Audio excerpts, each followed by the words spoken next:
Ils viennent seulement frapper à ma porte quand ils ont besoin de mon vote. Voter ou ne pas voter.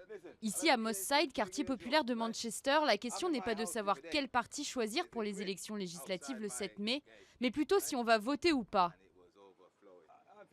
Je pense que vous devriez voter. Si vous ne votez pas, vous n'avez pas votre mot à dire. C'est ce qu'ils disent, j'ai raison, non? C'est ce qu'ils disent, oui, mais vous, qu'est-ce que vous en pensez?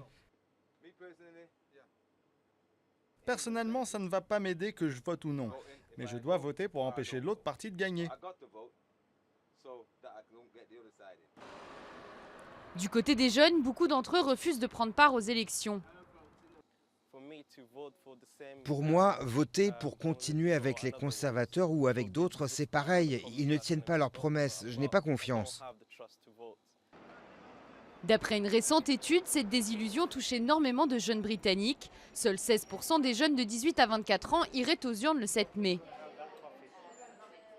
Ici, dans le nord de Londres, de jeunes adultes se retrouvent pour discuter des thématiques qui les préoccupent. L'éducation, la santé, l'environnement et la politique nucléaire. Ils peuvent voir, grâce à une application pour smartphone, quels sont les partis qui reflètent le mieux leurs idées. Mais même ceux qui suivent régulièrement les débats et lisent les programmes des candidats sont désabusés. Il y a beaucoup de questions qui les concernent dans cette élection, mais ils ont l'impression que de toute façon, leurs voix ne seront pas entendues. Il n'y a donc pas de raison de voter. Des centaines de milliers de jeunes sont sortis dans les rues pour dire non à l'augmentation des frais de scolarité, et personne ne les a entendus. Je sens qu'il y a un sentiment de nihilisme.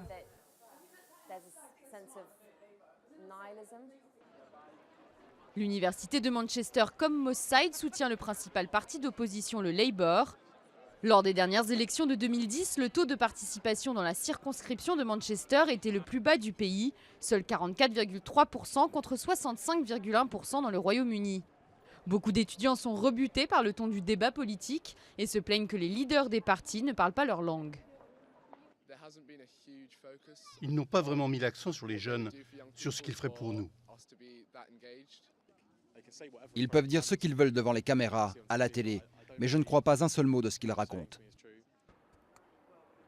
À Moss Side, comme à chaque élection depuis très longtemps, les travaillistes sont assurés de passer, dans l'indifférence quasi générale des jeunes qui y vivent.